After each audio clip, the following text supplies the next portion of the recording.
बिस्मिल्लाहिर्रहमानिर्रहीम। Ninth biology के हवाले से चैप्टर नंबर हमारा चल रहा है आज 8 और लेक्चर नंबर हमारा है 27। टॉपिक है हमारा small intestine. Dear students, last lecture में हमने डिस्कस किया था स्टोमिक के बारे में कि स्टोमिक में जो फूड आती है उसके बाद जो प्रोसेस होता है, स्टोमिक की स्ट्रक्चर क्या है, कैसे है और इसमें कौन कौन सी सिक्रेशन शामिल हैं। तो ये सारी चीज़ें हमने डिस्कस की थी और फिर हमने पढ़ा कि आखिर में जो फूड है वो सूप लाइक यानी सेमी विस्कस शेप में कन्वर्ट हो जाती है और वो कायम कहलाती है और वो फिर इस पाइलोरिक स्फिंक्टर से गुजर के स्मॉल इंटेस्टाइन के पहले हिस्से में चले जाती है जिसे हम ड्यूडेनम कहते हैं। तो अब इसी के बारे में हम पढ़ेंगे जो स्मॉल इंटेस्टाइन का हिस्सा होगा। तो स्मॉल इंटेस्टाइन बेसिकली 3 हिस्सों पर डिवाइड है, यानी इसके 3 हिस्से हैं, 3 मुख्तलिफ हिस्से हैं। पहले को हम ड्यूडेनम कहेंगे, दूसरा है इसका हिस्सा जो है जेजुनम है, फिर है इलियम। वन बाय वन हम डिस्कस कर लेते हैं।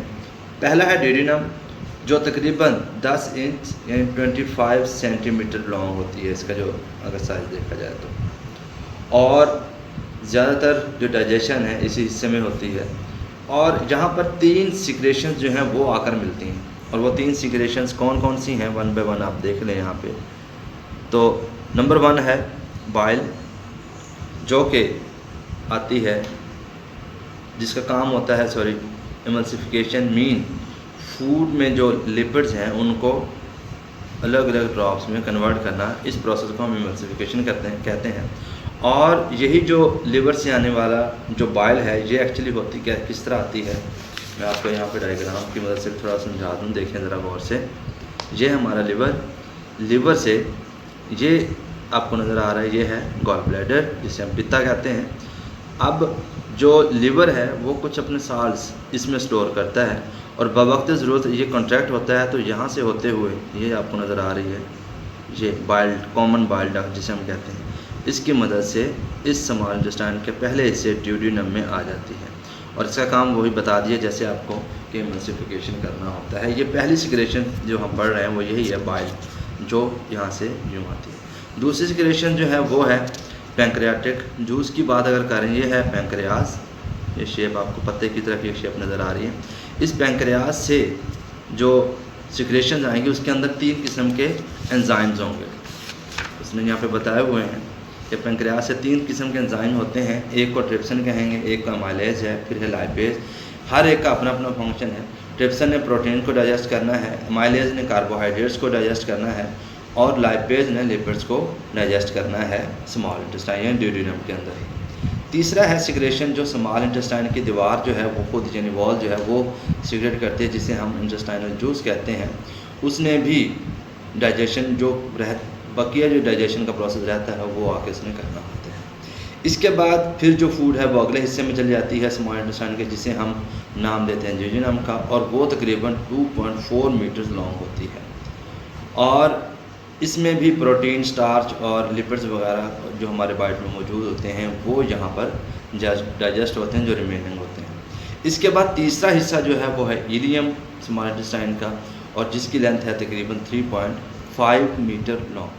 तो वहाँ पर आकर अब इस हिस्से में फूड जो है वो एब्जॉर्ब होनी है। मीन इस जो पहले 2 हिस्से हैं और स्टोमिक है वहाँ पर फूड ने डाइजेस्ट होना था, मीन छोटे छोटे हिस्सों में कन्वर्ट होना था। और अब जो तीसरा हिस्सा है स्मॉल इंटेस्टाइन का, इसका जो ताल्लुक़ है वो है फूड के एब्जॉर्प्शन से, यानी कि फ़ूड हमारे जिस्म में जज्ब कैसे होगी उसके बारे में हम पढ़ते हैं। कहते हैं कि they are circular force in the inner walls of the ileum. Ileum के अगर आप ये इलियम के स्ट्रक्चर देखें, आपको ये इसका उसने कुछ क्रॉस सेक्शन एरिया लिया हुआ है, इसके ऊपर ये उभार होते हैं, जिस तरह आपने टॉवल के ऊपर देखे होंगे ये उभार से होते हैं, इस तरह के यहाँ पे उभार होते हैं। इन उभार को हम नाम देते हैं विलाई का। उसमें उसने ये एक उभार इस तरह का लिया हुआ, उसकी स्ट्रक्चर अगर आप माइक्रोस्कोप में देखें तो ये नज़र आती है। इसमें बारीक बारीक आपको कैपिलरीज नज़र आएंगी और सेंटर में एक डक्ट नज़र आएगी जिसे हम लेक्चर देंगे।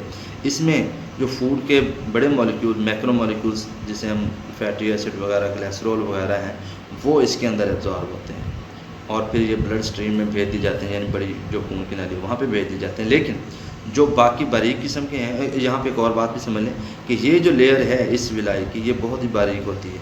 इसके अंदर फूड जो है वो इजीली इसके अंदर गुजर के इधर आ जाती है। अब जो फूड के पार्टिकल्स हैं इसमें ब्लड जो कैपिलरीज की बारीक बारीक नालियाँ हैं इसमें जज़ब होती है और हेपेटिक पोर्टल वेन के ज़रिए यहाँ से फिर लिवर में भेज दी जाती है, ताकि वहाँ पर जो फिल्टरिंग प्रोसेस है वो हो और टॉक्सिन जो है यानी जहरीली चीज़ें वो वहाँ से रिमूव हो सकें और फूड प्रोसेसिंग हो सके। फिर वहाँ से पोर्टल वेन के ज़रिए हार्ट को भेज दी जाती हैं, वहाँ से फिर पूरे बॉडी में भेज दी जाती हैं। और बाकी मैंने जैसे कहा कि ये जो आपका मेन ये डक्ट है जिसे हम लेक्चर कहते हैं, वहाँ पर फैटी एसिड्स हो गए, बड़े मॉलिक्यूल जो हैं वो इसके अंदर आ जाते हैं और मेन ब्लड स्ट्रीम में भेज दिए जाते हैं। तो ये प्रोसेस है जो स्मॉल इंटेस्टाइन में होता है। तो इसमें आपने पढ़ लिया कि स्मॉल इंटेस्टाइन के 3 हिस्से, पहले 2 हिस्सों में या ड्यूडेनम में जिजेनम में डाइजेशन है, एब्जॉर्प्शन होती है हीलियम या एमसीक्यूज के तौर पे भी पूछ सकते हैं। हर एक की लेंथ के बारे में भी आपको पता होना चाहिए, कौन सी सिक्रेशन जहाँ पे शामिल होते हैं वो भी पता होना चाहिए, और ये प्रोसेस है एब्जॉर्प्शन का, कैसे फूड जो एब्जॉर्ब होती है, ये पैराग्राफ आपने अच्छे तरीके से रीड भी कर लेना है। तो ये था आज का हमारा टॉपिक। नेक्स्ट लेक्चर के लिए इजाज़त, अल्लाह हाफ़िज़।